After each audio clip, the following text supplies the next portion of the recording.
கன்றின் குரலும் கன்னி தமிழும்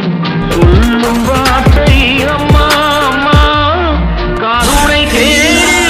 அலையும் உயிர்கள் உருகும் வார்த்தை அம்மா அம்மா கன்றின் குரலும் கன்னி தமிழும் சொல்லும் வார்த்தை